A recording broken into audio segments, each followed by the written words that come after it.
Hold the mic.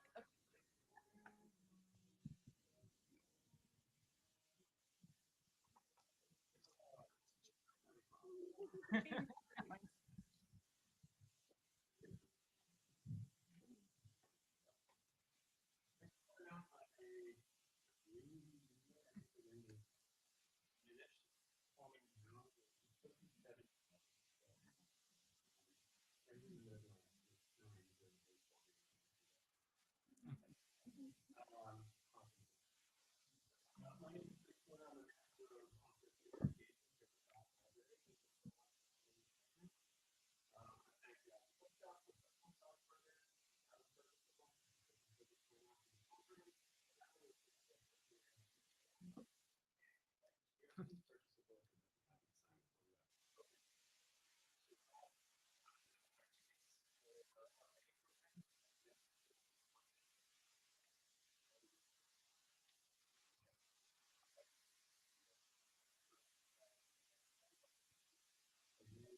He argues that the solution to these complex problems is a parliamentary democracy.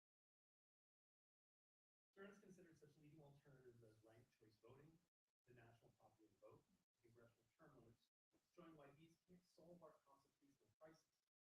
Instead, three amendments, expanding the House of Representatives, having House party coalitions choose the president, and letting the House end a failing president based on no competence, will produce a robust multi-party democracy. This evening, you'll be joined in conversation by Johns Hopkins University political science professor Emily Zackin. He'll speak for 45 minutes, around 15 minutes for your questions. Maxwell Stearns is a venerable Beecher and Howard Professor of Law at the University of Maryland Carey School of Law. He has authored dozens of articles and several books on the Constitution, the Supreme Court, and the economic analysis of law.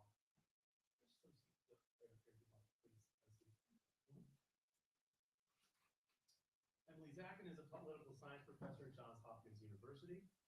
She is the author of Looking for Rights in All the Wrong Places, Why State Constitutions Contain America's Positive Rights. University of Richmond School of Law professor Henry Chambers Jr. commented, anyone who cares about the future of American democracy should read this book. In Parliamentary America, Stearns provides a bracing and insightful analysis of what ails American democracy, then prescribes a strong cure. The University of California Davis political science professor emeritus Matthew Shugart called Parliamentary America the most important book written on American constitutional structure in decades. It is my pleasure to welcome Maxwell Stearns and Emily Zackin.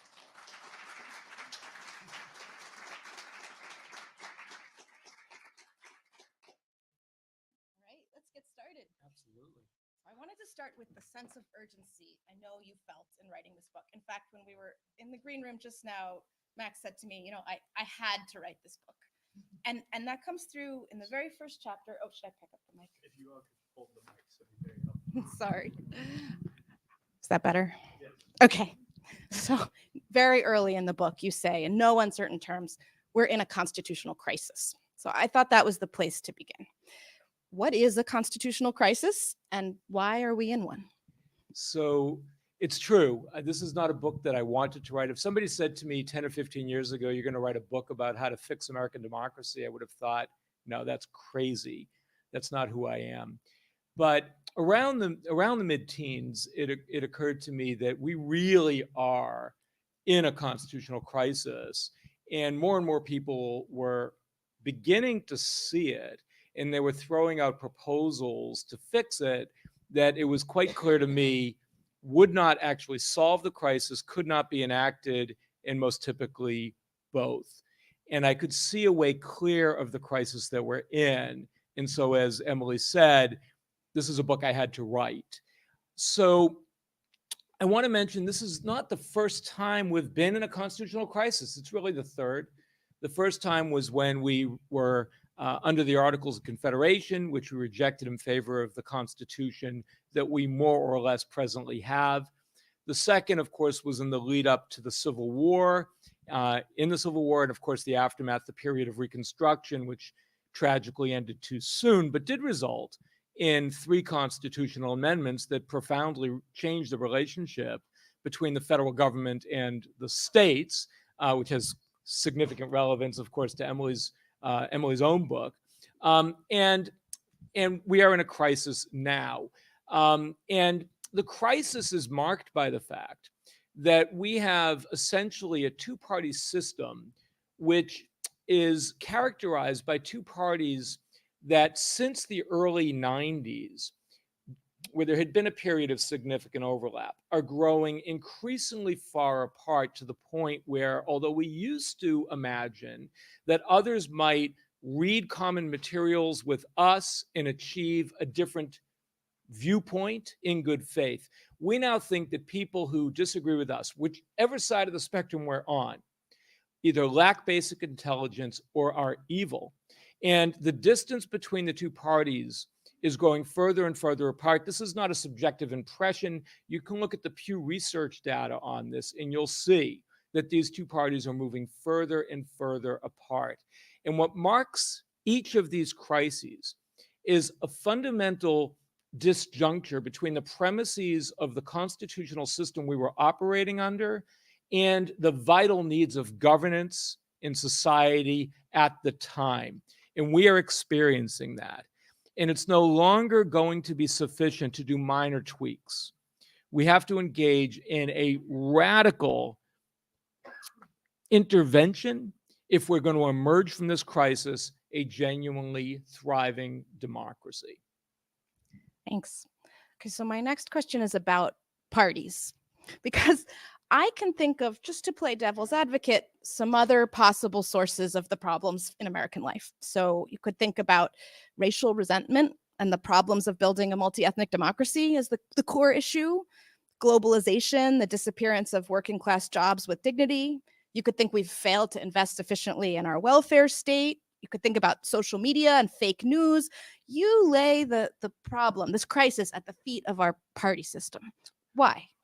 I do. And just to be clear, I in doing that, I don't mean to suggest in any way that the problems that you've identified are other than very significant. But I think it's really, really important to identify the specific pathology before prescribing a cure. If you don't identify the pathology correctly, your course of treatment is not going to succeed. And the challenge for us is that the constitutional system we have, as it was originally envisioned, set up what I refer to as a rock, paper, scissors constitution. The idea that for every branch, there's another branch that could defeat it or that it could defeat. And what the framers of the Constitution envisioned was a never-ending set of rivalries among the branches of government and then separated between the federal government and the states. And when you put all that together, these games, this rock, paper, scissors game and this federalism game, were going to prevent what they call the violence of factions, going all the way back to James Madison, the father of the Constitution. And you could think of factions as precursors to political parties. The problem is the way they set up the Constitution naturally invited over time geographic-based elections for the House of Representatives through districts, statewide elections for the Senate, also geographically based, despite the Electoral College, a national geographically based election for the presidency. And with that kind of a system, what happens is each side realizes that to win, you want to fracture the opposition and keep your side intact. And because both sides perceive the same thing, we have always had from the beginning a 2-party system. In fact, George Washington's farewell address laments the partisanship that was contrary to the understanding of what the Constitution was supposed to be about. And we endured this two-party system for a couple of centuries reasonably well, not perfectly.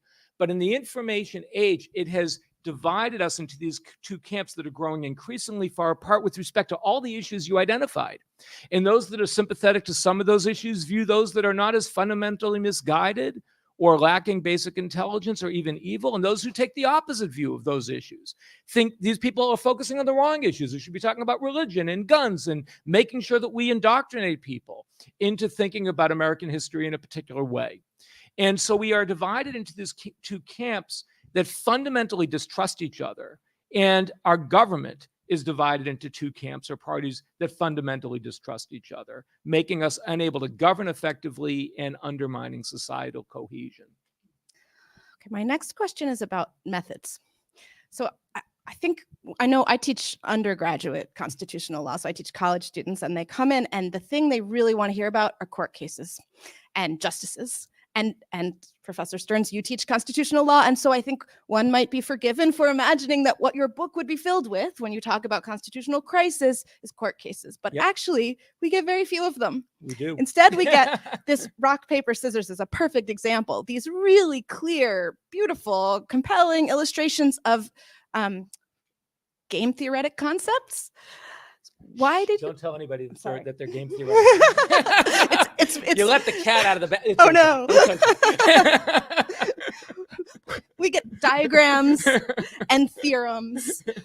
Why did you take that route? Why is the book filled with that? And how does that help us think about democracy? I'm sort of an unusual constitutional law professor because for 32 years I've been studying the Constitution and lawmaking institutions using a set of tools: social choice theory, game theory, economic analysis of law. These are tools that are specifically designed to study institutions and how groups make decisions.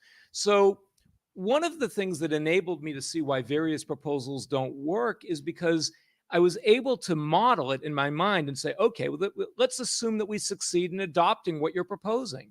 We're still going to end up with a two-party system. It's not going to solve it. And so I was able to see what would not work, and I was able to see what would. But I realized that I had to write this book for a general audience, and I had to write this book in a way that people could understand. I start with a story about a birthday party. I talk about rock, papers. I take people to playgrounds. I take them on teeter-totters. But the center of the book, the centerpiece of the book is I take all of you on a world tour. I take you to England, France, Germany, Israel, Taiwan, Brazil, and Venezuela. We talk about some other countries along the way. I think I'm a pretty good tour guide. I actually point out some pretty cool sites. But after you've read the book, you'll understand something. You'll understand that there are other ways to do democracy that are better than the way we do, because you'll have been exposed to thinking about how to understand how institutions work or don't work, and how to achieve particular goals through the structure of institutions.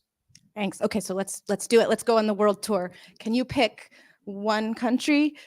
Now there are 2 whole chapters of the book. This is a big ask on the world tour. But could you pick one country and tell us why you take us there and what we learned from it?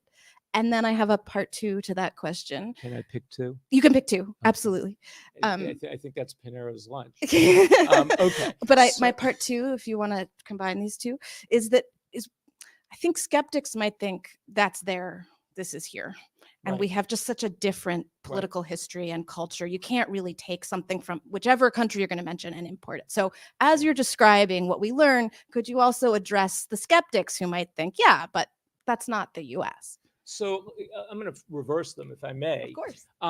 One of the first sort of points that I raise in the book is that all of us who were brought up here, I'm not sure everybody in the room was brought up here, but all of us who were brought up here was sort of raised on this notion of American exceptionalism. And the story kind of goes like this.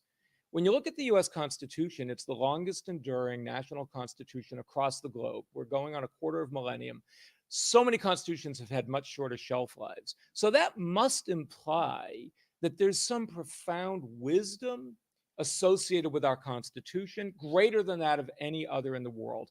And I'll just be honest, like I I grew up on that. I used to say things like that. I used to say our Constitution was, we had the original sin of enslaved persons brought here under brutal conditions. We had Western expansion at tremendous cost to Native American communities and all of that. But the adaptability point seemed to be a strong sell. And it occurred to me, so think about the way we test systems, whether we're talking about engineering, whether we're talking about, mathematics or sciences. Think about the way we think of the arts, whether the visual arts, the musical arts. Would you say a single outlier example of any one of these things that's never been replicated successfully anywhere else is the hallmark of wisdom and guidance?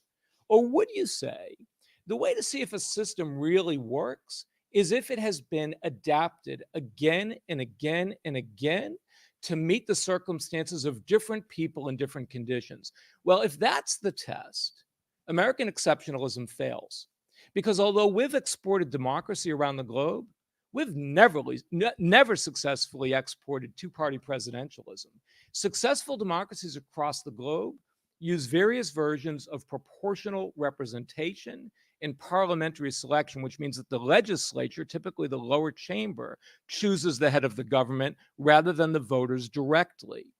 And so it's important to think about that. Why is it that other successful democracies, or successful democracies in general, do the business of democracy differently than we do? And that's why I take folks on the world tour. So you asked for one country, and I was going to pick two. But let me just preface it by saying, one of the lessons of the world tour, maybe the most significant lesson of the world tour, is that the enemy of democracy is extremism. That's the enemy. Whether we're talking about extreme ideology on the left or on the right, and whether we're talking about extremism in terms of number of parties, too few parties like us in the US, or like the UK, think Brexit, or at the opposite end, hyper-fragmented parties. Think, for example, Brazil. Think Italy, which is not on the world tour but is discussed. Think Israel, right? These are countries that have too many parties. And so what I try to demonstrate is that we have to make two profound choices, and we learn this from looking at other nations. There are two axes of democracy that every nation has to confront. Number one, how do you elect the lowest legislative chamber? And number two, how do you select and hold accountable the head of the government? And you have to do it in a way where you get more parties than two, but not so many parties. Why is that a problem, to have too few or too many? Think about it. In our system, somebody like Donald Trump comes in, takes over a party. And the problem is, you can't tell those folks, oh, no, we're not interested in playing with you, because you have to keep your side intact and divide the opposition, or you're going to cede power to the other side. So if some outlier group took over the Democratic Party, you wouldn't be able to tell them to go away, because you have to keep your side intact, or you risk having the other side take power. But the same thing can happen in a system that's purely proportional with way too many parties. It's possible that some sort of outlier candidate, some kind of an ideologue, will get more seats in that system than any other leader, even though it's a horrible human being. You could think of the rise of Nazi Germany, for example, and then use that to begin to roll over other parties and take over the system. So the system is subject to this vulnerability with too few parties or too many. The country that actually has a system specifically designed to solve this problem was Germany after World War II. And what I use is the best features. I don't take Germany's model and make it ours in a literal way, but Germany has a system for electing their lower legislative body and for choosing the head of government, the chancellor, that achieves the sweet spot that most political scientists recognize at between 4 and 8 parties. Not too few, not too many.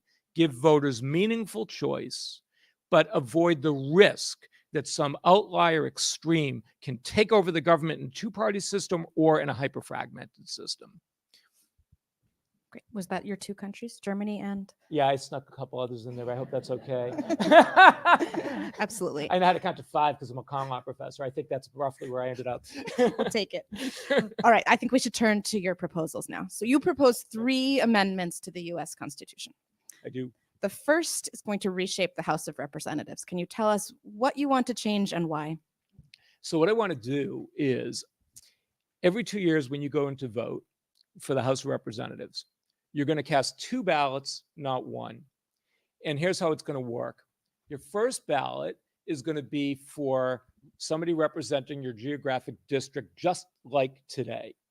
So you go in and you vote for somebody representing your district. Because that's going to be a single district election, it's going to have 2 parties dominating. Probably in the short to moderate term, it'll be the Democrats and Republicans. But the Democrats will probably fracture, because of what I'm going to do next, into progressives and Democrats. The Republicans will fracture, also because of what I'm going to do next. Traditional Republicans, and we can call them America First. There might be a Green Party. There might be a Libertarian Party.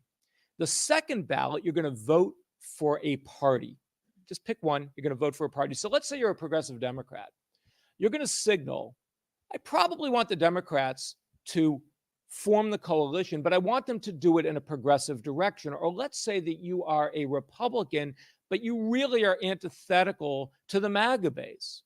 You might vote Republican in the district election and either vote Republican or even Democrat in the party election, thinking the best thing that could happen would be a grand coalition between moderate Republicans and moderate Democrats. What I then do is I take the proportional votes from the second ballot and I use it to achieve proportionality for each state delegation. So those second ballots, we figure out what percentage each party gets, and we use that to determine the percentage for all of each state's delegation, and all of the winners of the districts get seated. We don't have perfect proportionality because the states are of different size, but we have what I call good enough proportionality, because the second ballot votes, when we aggregate them across the country, are going to prevent any party from getting a majority in the House of Representatives. So imagine those campaigns. Today we have campaigns characterized by denigration. We're on the good side, they're on the evil side. But in order to win in this multi-party scheme, you have to be able to campaign on this kind of a platform. I want to get your vote. I want you to give me your support, but I can work with others even if I disagree with them. Even if I disagree strongly with them on some things, we can find common ground to work toward the objectives of benign governments in a democracy. I don't have to agree with them on everything to find common ground in the pursuit of governance. Just imagine that campaign, and imagine being able to go into the booth and feel good about who you vote for, instead of being admonished every 4 years to vote for the lesser of 2 evils. 63% of Americans wish that Joe Biden and Donald Trump, who will be running, were not candidates in the 2024 election. That's the First Amendment. Well, right, this points us to the second, which is you also want to amend the US Constitution to reshape how we select the president. So how should we pick our president? So indeed, that's right. So we now have a double-sized chamber. And one of the benefits of that is that every single member of the House and Senate keeps their seats. Think about that.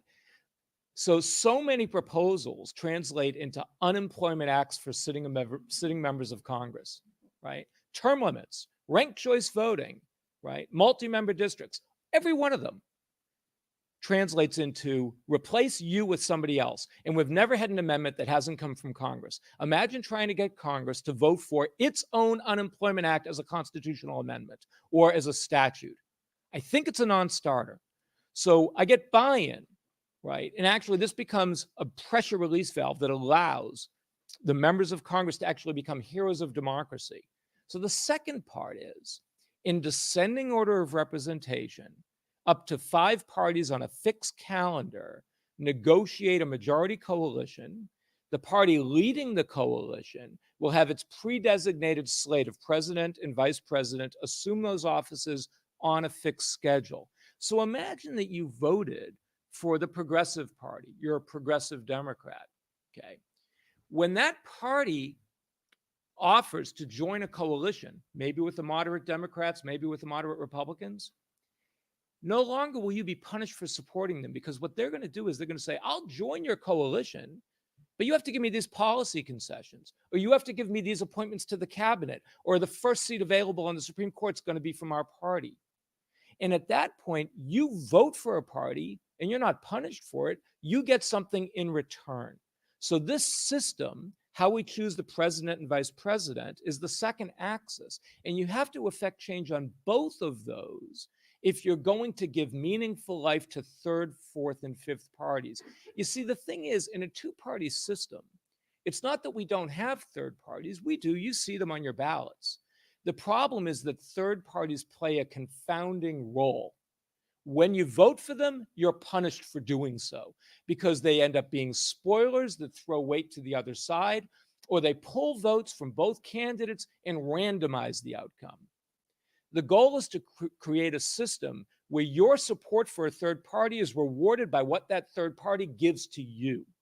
And to achieve that, you have to effect change on both dimensions or axes of democracy: how we elect the lower legislative chamber and how we select and hold accountable the president. Okay, but you don't stop there. No, I don't. One more. We're closing in on it. You also think we need to, so we have an impeachment procedure. There We is a sure do. procedure by which we can remove a president. Why isn't that sufficient? Why is the third amendment you want to make to the Constitution to change the way we remove the president also? So imagine you're Marty from Back to the Future. You get to go back to the framing of the Constitution. You get to go into the convention and you ask these people this question. Do you think if the system that you're creating lasts for a quarter of a millennium, never will there be a president who actually warrants removal under the impeachment clause? I think they'd laugh at you, but never in a quarter of a millennium have we successfully removed somebody using the impeachment clause. Why? Because the system the framers thought they constructed with rock, paper, scissors and rival games among the branches and between the levels of government were superseded by a two-party partisan rivalry from the beginning until now, and it has just gotten worse and worse and worse. So I propose, as the Third Amendment, that we need to have a mechanism to hold the president accountable when the president is fundamentally failing to perform, hopefully one day her, today his, responsibilities in the most important office in the country and probably the world. And what I include in the Third Amendment is a pretty high bar, but not a prohibitively high bar. 60% of the House, a vote of 60%, is sufficient to remove a president based on a vote of no confidence for maladministration. Now think about this for a moment. It's a majority coalition that has selected the president. So let's say it's 50 to 55% in that coalition. In order to get 60%, that means you have to get buy-in beyond the out of power group. You have to get buy-in from those that are in plus those that are out. I don't define maladministration in some legalistic way. I go through some examples of things that may or may not rise to the level of maladministration because I think experience matters more than some formulaic approach. And I think the idea is to have mechanisms by which we can hold presidents accountable. And I want to be clear. My goal isn't to remove presidents based on maladministration. My goal is that the threat of removal based on maladministration makes presidents accountable and gets rid of cult of personality. So one question I have is about the subtitle. It's the least radical means of radically repairing our broken democracy. So you've laid out your policy proposals. I'm wondering both what makes them radical and what's more radical that you're avoiding. So I will say, I really do mean it. So the title of the book is Parliamentary America. The subtitle is The Least Radical Means of Radically Repairing Our Broken Democracy. So I think what I propose is radical. We're changing how we elect the House of Representatives, doubling it, having a whole cohort representing states by parties rather than by geographical districts. So you actually will have people representing your district. If you don't like that person, you can actually go to somebody who you affiliate with their party from your state. You've got two means of representation. I remove directly voting for the president and I vest that in coalition structures within the legislature. I think that's pretty radical. What would be more radical? Ditching the Constitution and starting from scratch. That would be more radical. And there are a lot of people who want to do that, but we don't need to do that. There are also a lot of proposals that people think will fix the constitutional crisis, but that won't. So here's one example. And I blame Andrew Yang because he seems to be incapable of being educated on the point that ranked choice voting does none of the things that advocates believe it does. This is pitched as the solution to our democratic problems. But you all can understand fairly quickly why that is fundamentally false. Ranked choice voting operates on the premise of what statisticians would call a standard distribution. You can picture a bell curve, right? Where there's a population density clustered in the center, and you've got folks at the extremes in lower populations or lower densities. Ranked choice voting operates on the premise that that's the voting distribution. And so somebody who wants a really extreme liberal candidate ranks it first, a slightly less extreme liberal candidate ranks it second, toward the moderate. Somebody in the opposite end of the spectrum chooses the extreme conservative first, moderate, somewhat lesser extreme second, get to the middle. Here's the problem. The crisis we have is precisely because we have a bimodal distribution, not a standard distribution. There was a special House election in Alaska that Peltola won. You may have heard of that. So here's what happened in that election. There were three principal candidates. One ended up dropping out. One of them was somebody named Nick Bacik, who you may never have heard of. Another one was a woman named Sarah Palin, who you probably have heard of. Okay. So this is nothing against Peltola. She won. She was the very liberal candidate. Sarah Palin, the most conservative candidate. The centrist candidate was Nick Bacik. It turns out that if a significant percentage of Sarah Palin voters had literally just stayed home, just not show up to vote, Sarah Palin would not have knocked out Nick Bacik, and Bacik would have defeated Peltola, and you would have gotten a centrist result. See, the thing about ranked choice voting is the way it works is what's also called instant elimination voting. So you rank all the options, and the option that gets the fewest votes gets knocked out. And then you reallocate those votes, and the candidate that gets the fewest votes gets knocked out. You repeat it until you get a majority. When you have a bimodal distribution, the centrist gets knocked out, and all you're doing is speeding up the process of choosing between the extremes, which is exactly what our electoral system does. We just do it faster in ranked choice voting. Term limits. Imagine trying to get members of Congress to enact a reform, the purpose of which is to unseat them. Multi-member districts. Why do you do that? So that we can, again, unseat extremists with moderates. Okay. The problem is all of these proposals either won't solve the crisis, can't be enacted, or both. Imagine we actually have a constitutional convention. We came really close in the 60s and in the 80s within one state or two states. Imagine it happens and they throw out all these things. My proposals become a pressure release valve. Suddenly Congress say, we get to keep all our seats. That's not bad. That's pretty good. I like my job, right? Even though they're gerrymandered, even though it's unfair, even though they pick us, we don't pick them, right? But let them be the heroes of democracy. Who cares? So long as they do what we want them to do. And these proposals will solve the crisis. It will produce a robust multi-party democracy. And that's the goal. We would like our legacy to leave to future generations not a failed democracy. There's a book by Ziblatt and Levitsky, two Harvard political scientists, called How Democracies Die. The central lesson of that book is this. A lot of people think democracies die in some spectacular military fashion that you read about, some event. But actually, that sometimes happens. Most of the time, democracies die through the gradual erosion of democratic norms that have been long-standing, and it can sometimes take decades. We are in a constitutional crisis. Our democratic long-standing norms are eroding before our eyes. Our legacy should not be letting that happen. It should be figuring out the pathology that's giving rise to the crisis we're experiencing and working toward a cure. And that's why I wrote the book. So there are several undemocratic parts of our government that you don't identify as the crisis. So the ones I'm thinking of here are the Supreme Court, which at least say anti-majoritarian. Supreme Court. It's getting a lot of press that what we really need to do is change its structure, or the Senate. And you're very interested in how do we structure institutions that will do representation better, and yet these really don't get much attention in your reform proposals. Can you talk They about are why? discussed in chapter 11. So no, and for a very deliberate reason. That's the last substantive chapter before the conclusion.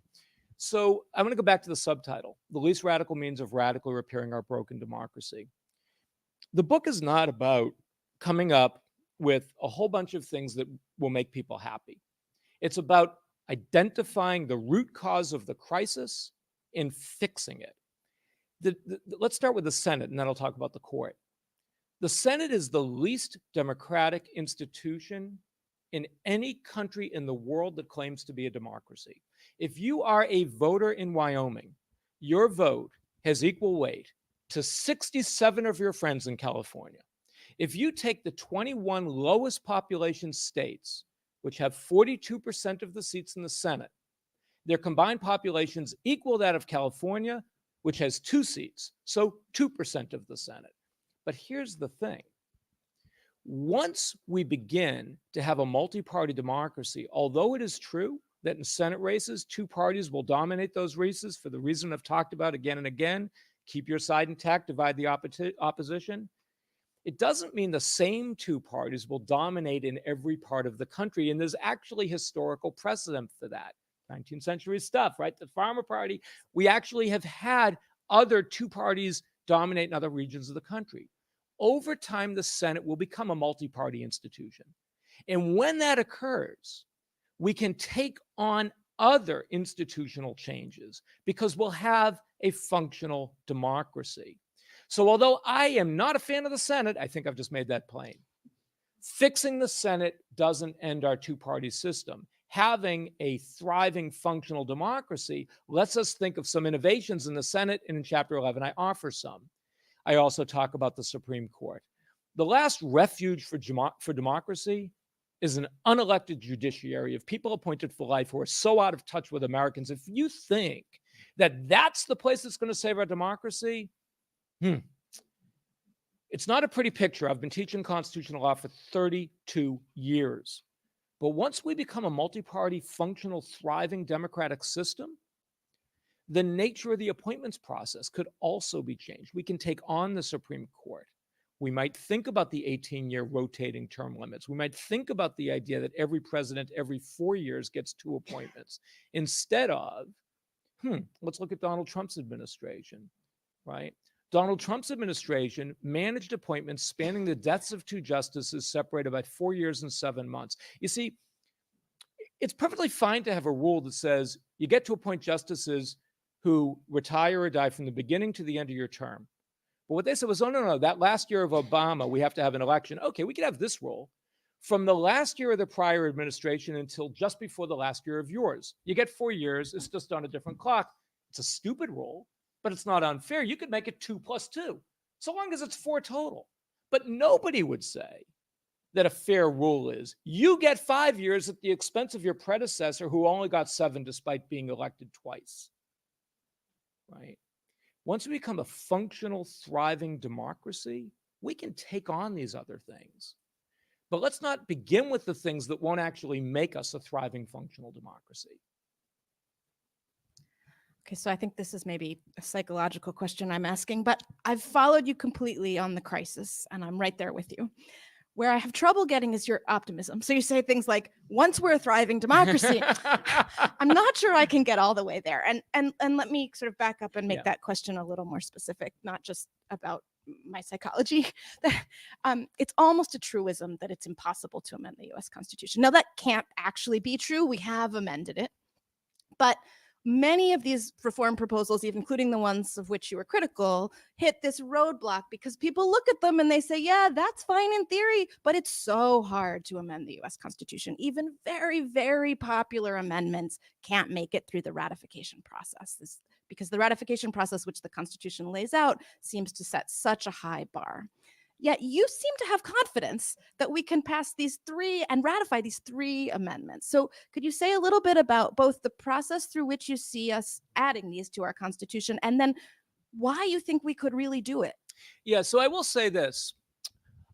I'm not Pollyannish. I'm really not.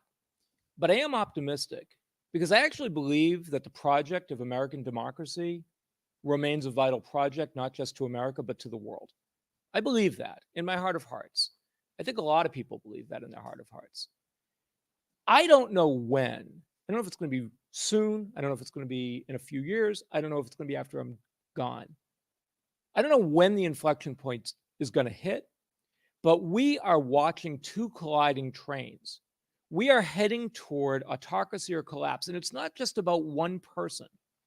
The conditions have been ripe for somebody like a Trump to come in, take over a party, and take over the government. He's done it once before. He is facing the threat of 4 sets of criminal indictments, federal and state. We are at some point going to hit that inflection point. It may lead to a constitutional convention, or it may lead to Congress finally grappling with the fact that we need substantial intervention if we're going to survive. The vast majority of proposals that are being discussed will not solve the crisis, cannot be enacted, or both. When it occurs that we hit that inflection point, the most important thing is that the American public and our political leaders actually understand what caused the crisis and what's required to fix it. I don't know when we hit the inflection point, but I am optimistic that enough people like you, or you wouldn't be here, right, care about the project of American democracy, realize it is an existential internal threat, but also has existential consequences across the globe, that we will finally come to grips with this. And I think it actually is really important not just to be educated. And honestly, why did I do this? Because I think the public needs to be educated about the mistake of American exceptionalism and about how we can do democracy better. I actually think part of our job, I think we have to be optimistic. The alternative, we can't afford. So yeah, we can't be Pollyannish, but it is our job to be optimistic because the project is too important not to be. Well, that leads to my last question, which is, can you leave us with the best case scenario? We've ratified these amendments. What does American democracy look like? How are things different? Paint us a sunny picture of a country that is working better than it is now. Well, there are problems in every country around the globe, and we have to avoid what I sometimes refer to as the Denmark or New Zealand mistake. And that's the idea that we find some country, we have an idealistic image, that's the perfect place, right? One thing we need to realize is that, number one, there is no perfect place, right? Every democracy is flawed. And in fact, I'll go a step further. Every democracy embeds anti-democratic features. It's inevitable. And that's actually provable as a matter of theory. People have gotten Nobel Prizes for that. It's also provable in terms of just looking at nations across the globe and realizing they're all imperfect in some profound way. But I believe that the mistake people make, and this is sort of a follow-up to the last question too, is to think that the thing to be avoided is amending. In fact, proposals that don't require amending, that translate into unemployment acts, those are the non-starters. Once we realize what's required, and once we realize that unlike every other set of proposals out there, this allows every member of the House and Senate to keep their jobs. It's pretty good, right? We may not like them, but the idea is once we become a thriving multi-party democracy, my vision is we have common ground on women's reproductive rights, on gun regulation, right? On race remediation. I think that there is a core in the United States that has been basically suppressed by the need to pick a side and to go along with that side, even if some constituency within it is so extreme, so reprehensible, but you just can't give them up or the other evil side gets power. Once we break that, once we create some competition among parties, once you create the possibility of a grand coalition or other coalitions forming and reforming and not entrenching and just growing further and further apart, I think we can tackle the Senate. I think we could tackle the Supreme Court. I think we could tackle gun control, women's reproductive rights, racial justice. I think we can make a better world. I'm not Pollyannish. I don't suggest adopt these and we all start singing Kumbaya. But I do believe that if we actually have real conversations about the cause of our crisis and understand what's required to fix it, that's the first step in actually achieving a truly thriving democracy. And that's the legacy we want to leave to future generations. Thanks. I think at this point we can open it up to questions from the audience. So if you raise your hand, I'll call on you. Please. Compromise used to be the way of the two parties. And it seems like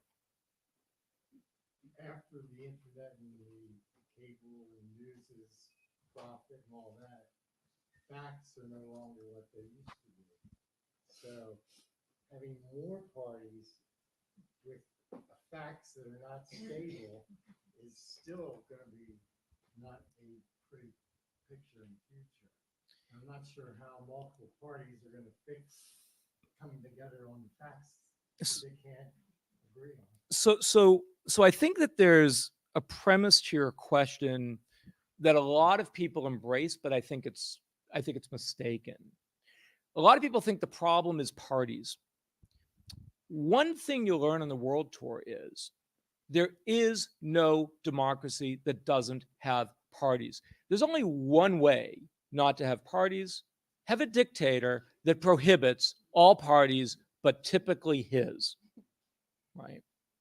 So there's always going to be parties. The question isn't whether you're going to have parties. The question is whether you are going to deploy parties and have institutional structures that give rise to parties that actually benefit the nation and the citizenry. I truly believe that two contributing factors have changed in the information age. One is hyperpartisan gerrymandering, legislators choosing us, not us choosing them, and the way we receive news and news-like information. There's a synergistic relationship across these things. The politicians grow further apart, the electorate grows further apart, the media goes further apart.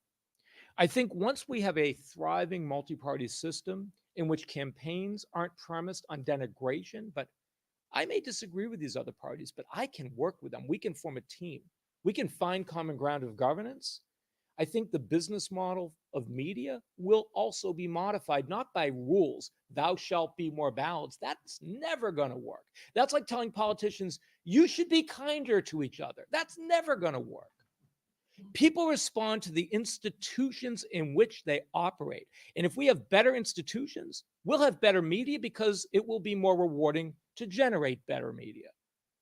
Not by admonishing people to be better people. That never works. And a lot of proposals out there. There are a lot of good books about democracy that end, people should just be more responsible. No. We need institutions that motivate people to be more responsible, and that includes the media. How do you anticipate these changes affecting state governments? So, for example, state governments draw the line for this. So I anticipate that when this occurs, which I hope it does, states are going to look at this and say, that's a pretty good way to do democracy. We should do that too. And what's wrong with that? I actually think it would be a better way to do business at the state level, not local level. Local government is a very different animal. But having states use systems like what I'm describing for the federal government is natural. It would work pretty well. One of the interesting problems with ranked choice voting is the information problem. Let's imagine you're going in to vote for 8 offices and you have to choose, you have to rank 5 people for each office. So you have to rank 40 people, right? I have to admit, like, I do this for my life. This is my job. I could not manage that. I could not manage, right? I could maybe do 1 or 2 for each office. So the thing about ranked choice voting is it doesn't work to begin with, but to the extent that it works by really limiting it, not what I propose. This actually succeeds by succeeding. States could do this too, would probably have better state government. People would feel more represented in their general assemblies. You'd have coalitions instead of divisions. it would be for the better. I'm not requiring it. I'm not actually making it part of my proposal, but it would be a natural thing. States follow the federal government model all the time. In your system, you leave space for quite a number of one person elected from a geographically defined district, for the original cohort in the House and the Senate. But in a multi-party environment, how do you choose the winner? Is it just plurality, so someone could win with 25%, or would you have to consent to other method? No. So what would happen is so you cast 2 ballots, one for your district representative, one by party. And then what we do is we take the party votes and we use them to achieve proportionality for the state as a whole. So let me give an example just to illustrate the math of this. This is a very simple example, but it works. So Washington State has 10 members of the House of Representatives. Imagine my system's in place, we double it. Washington now has 20.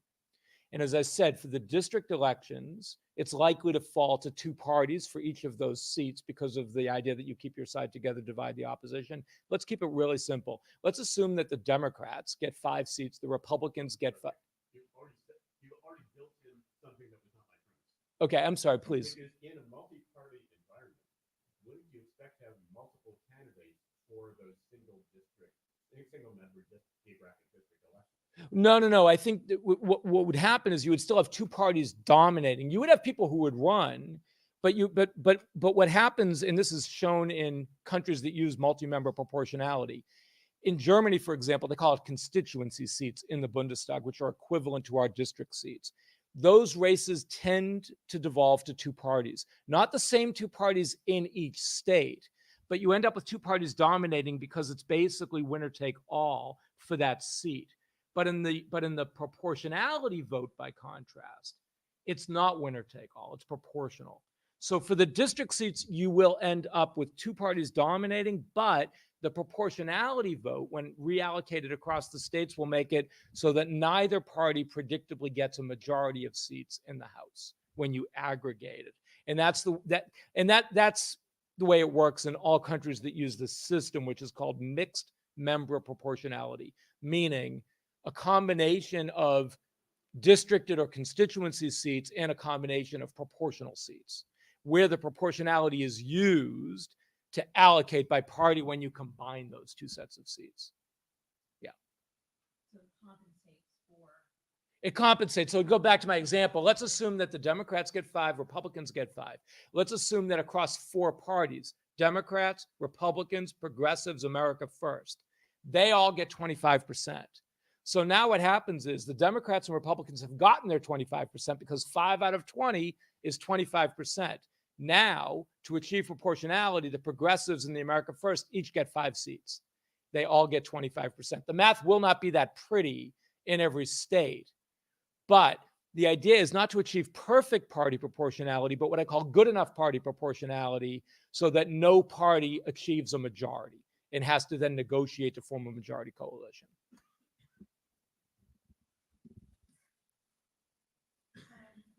How would campaign finance be affected by how it works in your system?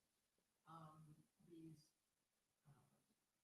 multiple parties will need money from large donors unless we go to a federalized system, which we've been very reluctant to do. So how do you think campaign finance would be affected? I just said one other, which is how, if these amendments were somehow ratified, how, when the inevitable challenge to the Supreme Court, which is left intact, and every amendment was challenged in the Supreme Court eventually, how would the originalists on the Supreme Court take to this idea? Well, it wouldn't matter because the Constitution would be amended. So in other words, the sitting justices would not declare unconstitutional amendment. It is a different Constitution. What they would be applying originalism to is the meaning of the amendments that have just been enacted as part of the Constitution. So in other words, when we're talking about originalism, for example, with respect to the interpretation of the Reconstruction amendments, or your area of expertise, the 19th Amendment, the original meaning is not the meaning from the 1780s. It's from those that ratified the amendment that we're talking about. So it doesn't matter what the originalists would think happened in the 1780s. It would matter what they understand these amendments to mean in the historical period in which they're ratified. So I don't think there's a concern there, but I want to recapture your earlier question. Thank you. So I want to be clear. Citizens United is a Supreme Court case that makes, in my view, the tragic error of treating corporations spending money on campaigns as if they're flesh and blood human beings. I could spend 5 or 10 minutes on why that is a profoundly misguided ruling. And I want to be clear. I believe I mentioned the case, although I'm not even 100% sure. I believe I mentioned the case somewhere in the book, at least in a footnote. There are endnotes. It's all endnotes. No footnotes because it's written for a general audience. But the reality is this is yet another one of those problems that's a serious problem that can't be tackled if we don't have a functional democracy. In other words, we can all agree that our elections would be better if we didn't have huge amounts of money chasing the electorate, even though, frankly, it's not entirely obvious what the correlation is between dollars spent and votes obtained, right? It's kind of a sucker's bet in many instances. But nonetheless, it's a bet that people take. It distorts our politics by giving voice, especially with corporations, which aggregate vast sums of wealth for reasons entirely independent of the political predilections of the people who actually purchase the goods and services of those corporations. So it really makes no logical sense.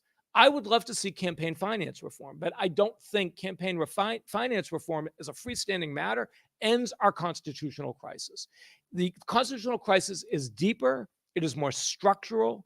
It has to do with how we choose the House and how we choose the head of government. Once we have a functioning system, that is definitely one of the things that we could take on. And we might view it very differently at that point. Because if you think about it, the Democratic and Republican parties will probably continue to run primaries and caucuses. Smaller parties probably can't afford to do it. There will be pressure. I'll join your coalition if the if could include some conditions about the way we fund campaigns. That would be a natural negotiation point. Time for one more question. I guess it's interesting that a lot of voters seem to already think we have a parliamentary system based on how we go about midterms and whatnot. But in your scenario, like other parliamentary systems have like snap elections, that's a sort of pressure valve. Have you accounted for that? I haven't, because I've avoided the problem. So what I do is I set up a fixed calendar for our elections, 4-year terms for the president, the same terms we have now for members of the House and Senate, 2-term limit for the president, a backstop to make sure we don't have the problem of endless cyclicity of elections that we see in parliamentary systems around the globe. Because I realized when I was writing this book, look, we're the United States. We're the biggest superpower in the world, the largest economy in the world. We have to be able to convey an ability to form a government on a fixed schedule, both for internal reasons and for external reasons. So it's not a pure take some other system and make it ours. The title of the book's Parliamentary America, some emphasis on parliamentary, but a lot of emphasis also on America, right? We have to be still the United States of America. We have to have a predictable calendar for governing, and I keep the existing line of succession. So I avoid the problems that pervade parliamentary systems that have these kinds of dynamics built into the model of the amendments that I propose.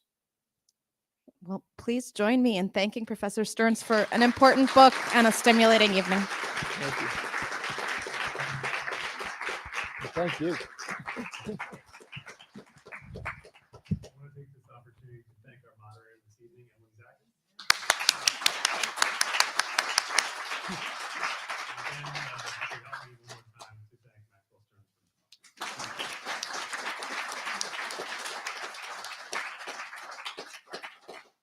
Now you get to vote with your dollar.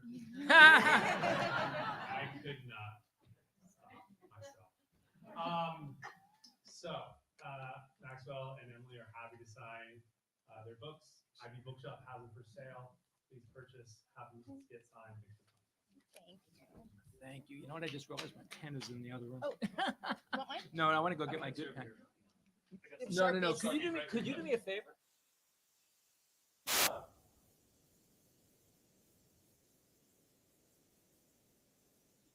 Yeah.